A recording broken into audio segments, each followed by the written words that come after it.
Nabi Adam adalah manusia pertama yang diciptakan Allah setelah alam semesta ini tercipta. Ia diciptakan dari berbagai tanah liat, kemudian Allah meniupkan roh pada jasadnya. Ia dikaruniai badan yang terdiri dari berbagai bagian. Dikaruniai akal juga yang bisa membedakan baik dan buruk, benar dan salah, serta turut merasakan bahagia ataupun sedih. Kemudian malaikat diperintahkan Allah Subhanahu wa Ta'ala untuk bersujud kepada Adam. Malaikat merupakan makhluk Allah yang tercipta dari cahaya. Mereka selalu tunduk akan perintah Allah.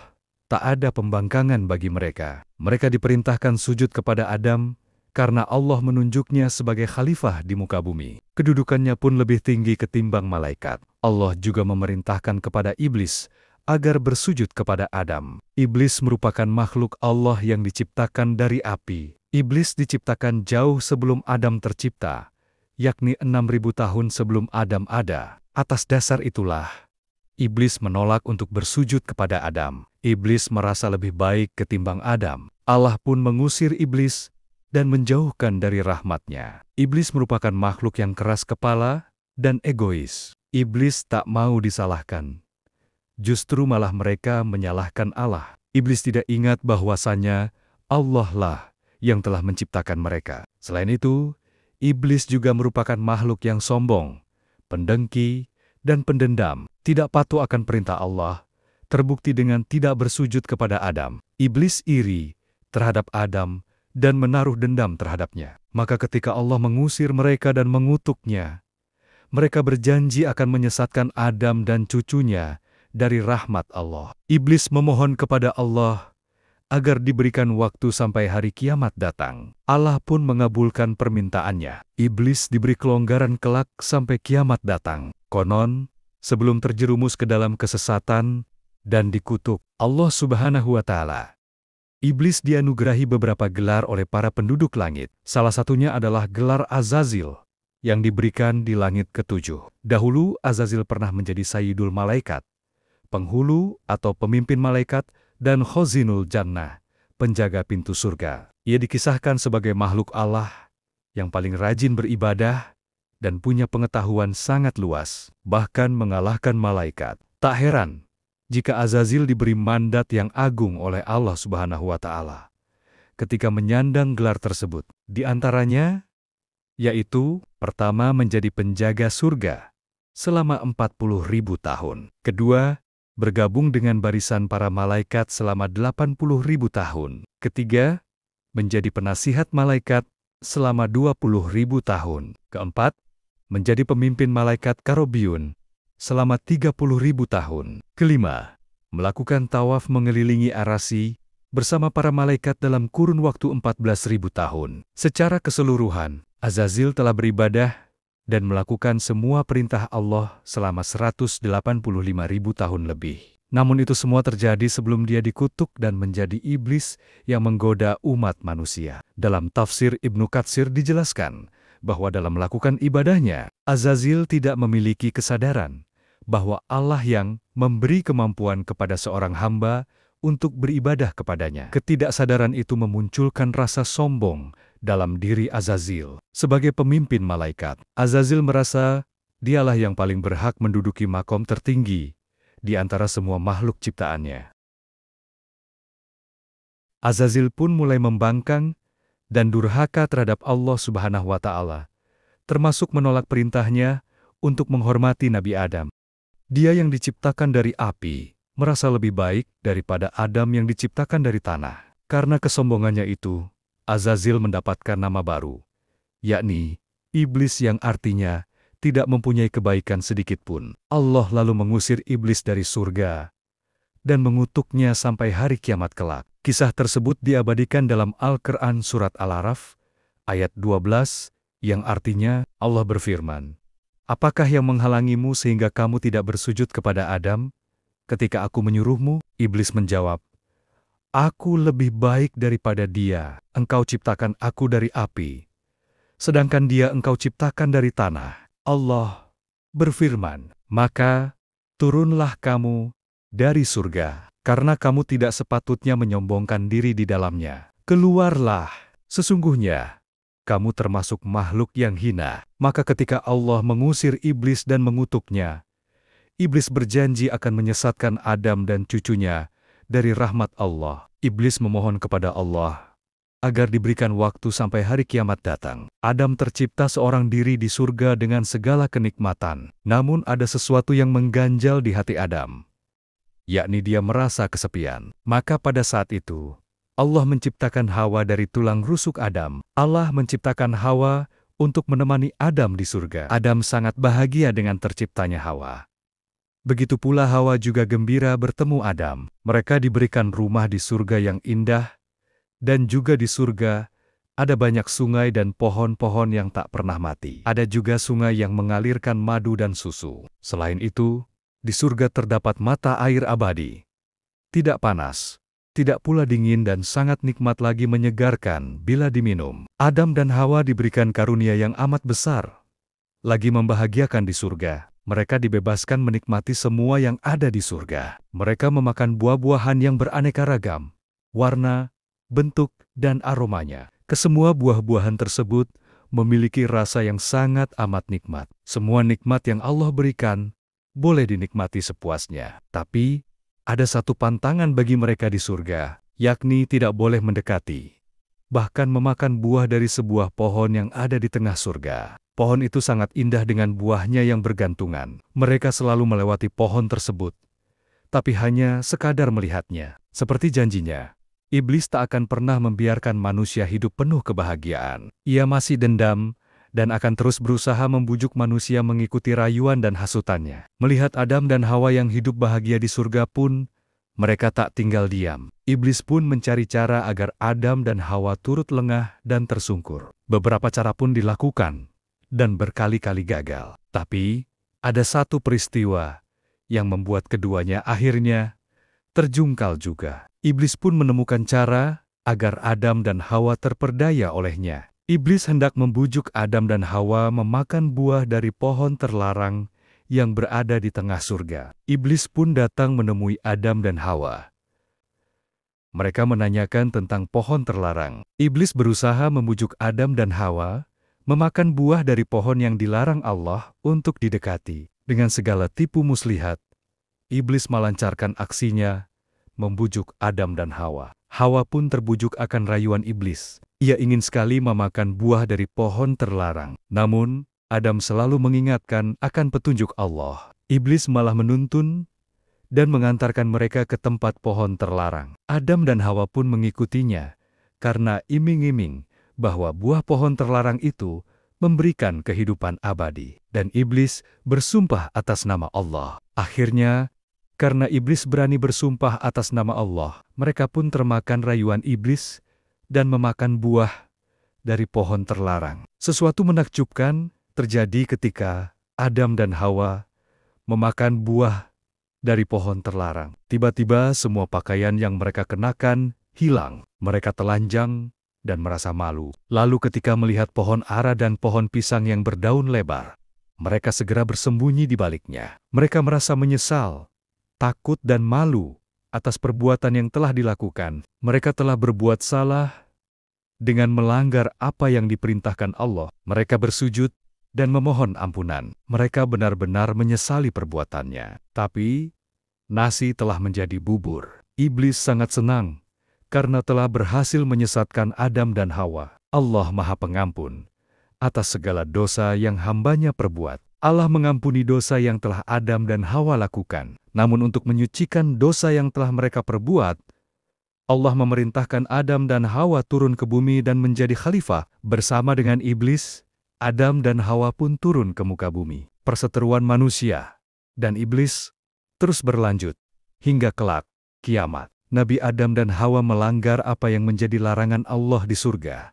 yakni makan buah dari pohon terlarang. Karenanya untuk menebus atau menyucikan diri dari dosa yang telah diperbuat, Adam dan Hawa diturunkan ke bumi. Sebagaimana mereka diciptakan oleh Allah untuk menjadi khalifah di muka bumi ini. Adam dan Hawa turun ke muka bumi bersama iblis juga. Adam turun di sebuah gunung di Sarandib, sedangkan Hawa turun di Bukit Marwah, Makkah. Dan iblis turun di lembah garam, Basra dekat perairan Teluk. Jauh sebelum mereka turun ke bumi, sudah terdapat kehidupan.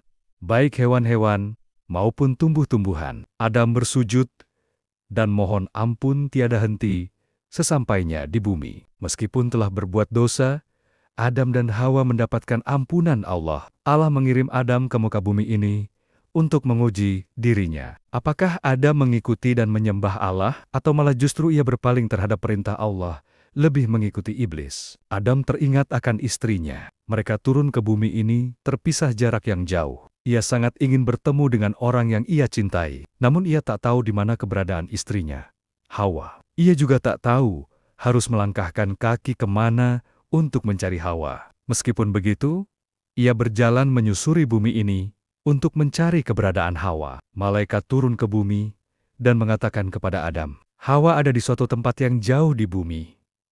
Ia sedang menunggumu. Ia sendirian. Ia sedang mencarimu. Jika engkau mengikuti jalan ini, maka engkau akan menemukannya. Adam pun segera berangkat mengikuti apa yang dikatakan malaikat. Ia diliputi perasaan penuh harap agar dapat bertemu istrinya lagi. Ia berangkat mencari istrinya dengan telanjang kaki. Tanpa alas, ia berjalan bermil-mil jauhnya. Saat lapar, ia makan dari tumbuh-tumbuhan liar. Ketika hari mulai menjadi gelap, ia mencari tempat yang aman untuk beristirahat. Adam menempuh perjalanan selama berhari-hari. Siang dan malam ia terus berusaha sekuat tenaga, berjalan untuk mencari istrinya. Hingga akhirnya, ia telah sampai di Makkah. Ia merasakan bahwa di tempat ini nantinya, ia akan bertemu dengan Hawa. Di sisi lain, Hawa juga sedang menunggu kedatangan Adam. Namun, ia juga tak tinggal diam begitu saja. Ia juga berusaha untuk mencari Adam. Ia pergi ke puncak-puncak bukit, berharap melihat atau menemukan Adam. Namun, ia tak melihat keberadaan Adam. Ia mendaki terus dan terus, dari bukit satu ke bukit lainnya. Suatu hari ketika Hawa berada di suatu puncak sebuah bukit, ia melihat dengan amat jeli ke sana dan kemari. Ia melihat ada sosok yang sedang menuju ke arahnya. Hawa tahu bahwa itu adalah Adam. Meskipun nampak dari kejauhan, segera ia menuruni bukit dan berlari menuju ke arah orang tersebut. Ia merasa bahagia dan penuh harap dapat bertemu dengan Adam. Pertemuan yang diharapkan dan dinanti pun terjadi. Adam dan Hawa bertemu di sebuah bukit yang sekarang dikenal dengan Jabal Rahmah. Jabal Rahmah adalah salah satu tempat bersejarah yang mengingatkan umat Islam akan kasih sayang, pengampunan, dan rahmat Allah. Saat menunaikan ibadah haji dan umroh, Bukit Jabal Rahmah menjadi salah satu tujuan yang sangat penting. Tempat ini memiliki nilai yang sangat penting sebagai lokasi pertemuan Nabi Adam dan Siti Hawa, serta bagian dari peristiwa penting di Arafah. Jabal Rahmah adalah salah satu tempat bersejarah yang mengingatkan umat Islam akan kasih sayang, pengampunan, dan rahmat Allah. Saat menunaikan ibadah haji dan umroh, Bukit Jabal Rahmah menjadi salah satu tujuan yang sangat penting. Jabal Rahmah, yang berarti Bukit Kasih Sayang, adalah salah satu tempat yang terletak di Padang Arafah, sekitar 20 km dari Masjidil Haram di Makkah. Bukit ini menjadi saksi bisu beberapa peristiwa penting dalam sejarah Islam yang mengajarkan tentang kasih sayang dan pengampunan. Bukit ini berukuran kecil dengan ketinggian sekitar 70 meter. Di puncaknya, terdapat sebuah monumen berbentuk tugu putih yang dibangun untuk menandai lokasi pertemuan Adam dan Hawa. Tugu ini menjadi ikon Jabal Rahmah dan sering menjadi tujuan kunjungan para jamaah haji maupun umrah. Dari puncak bukit, pengunjung dapat menyaksikan pemandangan luas kawasan Arafah yang indah. Jabal Rahmah menjadi sangat ramai pada tanggal 9 di bulan Zulhijjah, yaitu hari Arafah, ketika jutaan jamaah haji berkumpul di Padang Arafah melaksanakan wukuf.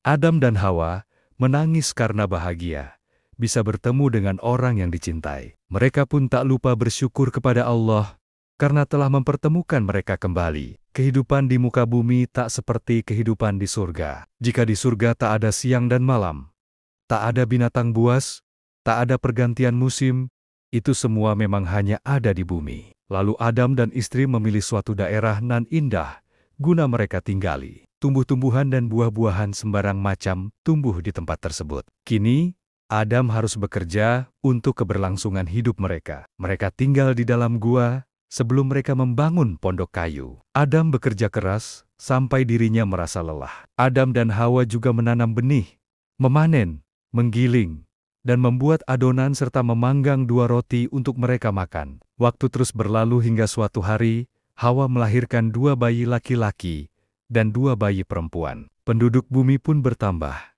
dan genap menjadi 4 orang. Adam dan Hawa hidup bahagia bersama putra dan putrinya. Adam dan Hawa memberi nama putranya Habil dan Kabil, sedangkan putrinya diberi nama Iklimah dan Loza. Dalam beberapa riwayat lainnya menyebutkan anak Nabi Adam berjumlah 25 orang anak. 24 diantaranya lahir berpasangan, sedangkan 1 orang tidak. Nabi Adam alaihissalam merupakan nabi sekaligus manusia pertama yang Allah ciptakan dengan keistimewaannya. Dalam kesendiriannya, Allah pun menciptakan untuknya seorang wanita yang menjadi istrinya, yaitu Hawa. Dinamakan Hawa karena ia diciptakan dari kehidupan, yaitu tulang rusuk kiri Nabi Adam. Dari Adam dan Hawa, inilah yang kemudian jumlah populasi manusia semakin bertambah. Ada beberapa riwayat yang menjelaskan mengenai kelahiran anak-anak Nabi Adam, seperti yang disebutkan oleh Imam Abu Ja'far Ibnu Jarir At-Tabari dalam tarikhnya.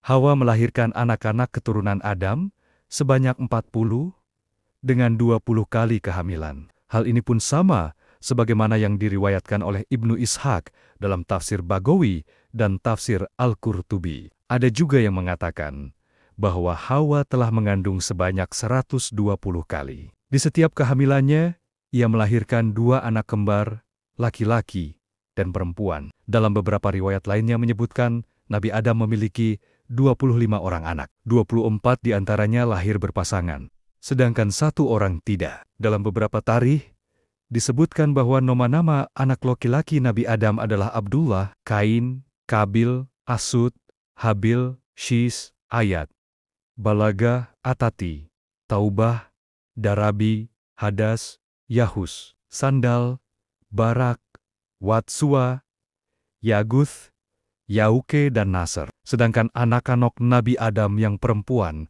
tidak disebutkan namanya kecuali Iklimah, Labuda, dan Hazura saja. Mengenai urutan kelahirannya pun banyak perbedaan pendapat dan belum dipastikan dengan baik. Ada yang menyebutkan bahwa Kabil dan Iklimah merupakan anak pertama Nabi Adam, dan yang terakhir adalah Abdul Mugid dan saudara kembarnya, Amatul Mugid.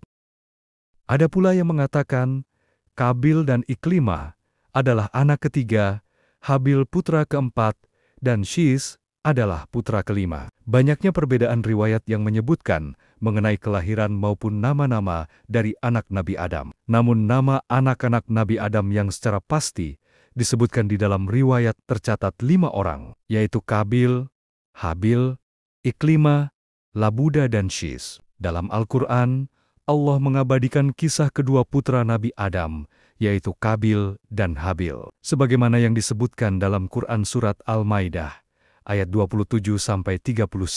Kisah ini bermula dari kedengkian serta marahnya Kabil atas diterimanya kurban saudaranya, yaitu Habil. Sedangkan kurbannya sendiri ditolak oleh Allah. Dalam hadis yang diriwayatkan oleh Alvi dari Abdullah bin Abbas, saat itu kurban diniatkan untuk mendekatkan diri kepada Allah. Maka dalam mempersembahkan kurban, Allah Ta'ala menerima kurban hamba-hambanya dengan mengirimkan api dan menyambar ke arah apa yang dipersembahkan untuknya. Beberapa riwayat menyebutkan, ketika dewasa, Kabil adalah seorang petani dan bercocok tanam, sedangkan Habil adalah seorang peternak dan penggembala. Ketika memberikan kurbannya, Habil mempersembahkan seekor kambing gemuk yang dimilikinya. Namun Kabil hanya mempersembahkan hasil pertaniannya dengan kualitas yang buruk. Setelah kurban telah dipersembahkan, Allah pun mengirimkan api ke arah kurban Habil dan membiarkan kurban milik Kabil. Mengetahui kurbannya ditolak, Kabil pun murka dan dengki terhadap Habil. Ia berkata kepadanya, ia benar-benar akan membunuhnya.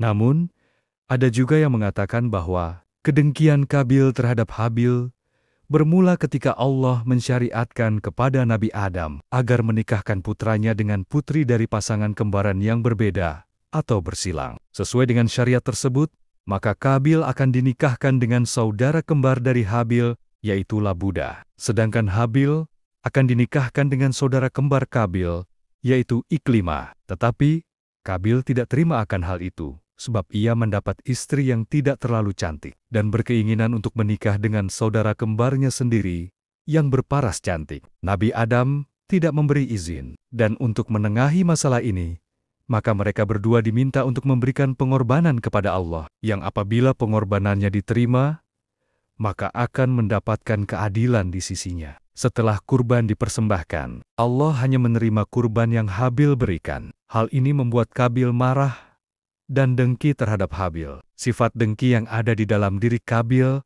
membuatnya memutuskan untuk membunuh saudaranya itu. Sekalipun Habil telah memberikannya nasihat, Kabil tidak menghiraukannya. Menurut pendapat beberapa ulama, lokasi tempat Kabil membunuh Habil saat itu di kawasan pegunungan Kasyun, wilayah utara Damaskus. Lebih tepatnya di sebuah gua bernama Gua Dam. Pada saat Habil sedang tertidur, Kabil membunuh Habil dengan cara melemparkan batu ke arah kepala Habil, hingga kepalanya pecah. Riwayat lain menyatakan bahwa Habil dicekik dan digigit hingga akhirnya mati di tangan Kabil. Peristiwa ini adalah kematian pertama yang terjadi di muka bumi, dan kejahatan pertama yang dilakukan manusia. Setelah ia membunuh Habil, Kabil pun bingung apa yang harus ia perbuat terhadap jenazah saudaranya tersebut. Sebab jenazah Habil adalah yang pertama kali di muka bumi. Kabil pun menggotong mayat Habil selama kurang lebih setahun. Hingga dalam keadaan demikian, Allah mendatangkan 2 burung gagak yang sedang bertarung dan menyebabkan salah satunya mati. Maka gagak yang masih hidup menggagis tanah hingga membuat lubang untuk mengubur burung gagak yang mati. Melihat kejadian itu, Kabil mengambil pelajaran tentang cara mengubur jenazah saudaranya itu. Mengetahui kematian anaknya Habil, Nabi Adam dilanda kesedihan yang mendalam, hingga Allah memberinya karunia seorang anak sebagai pengganti Habil yang bernama Shis, yang memiliki makna karunia dari Allah, dan ia pun memiliki sifat yang sama seperti Habil. Ketika Shis telah dewasa, Nabi Adam menyampaikan pesan-pesan kepada anaknya Shis. Di antaranya adalah, janganlah kamu merasa aman di dunia, seperti diriku yang merasa aman hidup di surga, yang pada akhirnya aku diturunkan oleh Allah di dunia. Janganlah kamu bertindak menurut kemauan istrimu, karena aku mengikuti hawa nafsu istriku Hawa, sehingga memakan buah pohon terlarang. Lalu aku menyesalinya. Setiap perbuatan yang ingin kamu lakukan, maka renungkanlah terlebih dahulu akibat yang akan ditimbulkan. Ketika kamu merasa takut atau ragu-ragu terhadap sesuatu, maka tinggalkanlah hal itu. Bermusyawarahlah mengenai suatu perkara. Dari Wahab bin Munabbih, ia mengatakan, ketika Nabi Adam meninggal dunia, kala itu Shis telah berusia 400 tahun, yang pada saat itu juga Shis diangkat menjadi nabi, menggantikan Nabi Adam. Allah menurunkan langsung kepada Shis berupa pedang, tali, syahifah, tabut dan kuda yang bernama Maimun, yang apabila kuda itu meringkik, maka seluruh binatang akan menyambutnya dengan tasbih. Nabi Adam memberikan wasiat kepada Shis untuk menggantikan dirinya dalam memimpin anak keturunannya untuk beribadah kepada Allah. Dan selepas Nabi Adam, Shis pun diangkat sebagai nabi kedua di muka bumi. Nabi Adam juga mewasiatkan kepadanya untuk memerangi saudaranya, Kabil, melaksanakan wasiat sang ayah.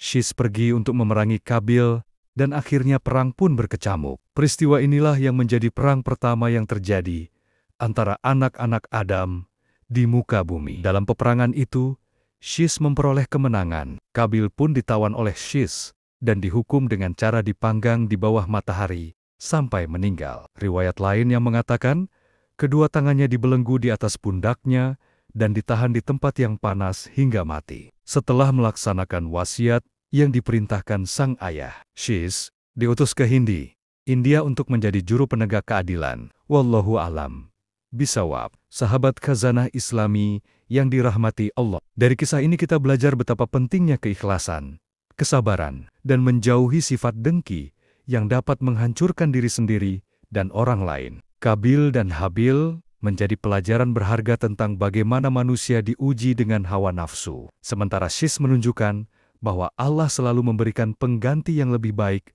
bagi orang-orang yang beriman. Semoga kita bisa mengambil hikmah dari sejarah ini dan menerapkannya dalam kehidupan kita. Jangan lupa untuk selalu belajar, merenungi kisah-kisah para nabi, dan mengamalkan nilai-nilai Islam dalam kehidupan sehari-hari. Terima kasih sudah menonton. Jangan lupa like, komen, dan subscribe agar sahabat tidak ketinggalan video-video menarik lainnya. Sekalian sahabat telah membantu mengurangi beban pemerintah dalam mengurangi angka pengangguran di negeri ini. Sampai jumpa di video berikutnya, insya Allah. Wassalamualaikum warahmatullahi wabarakatuh.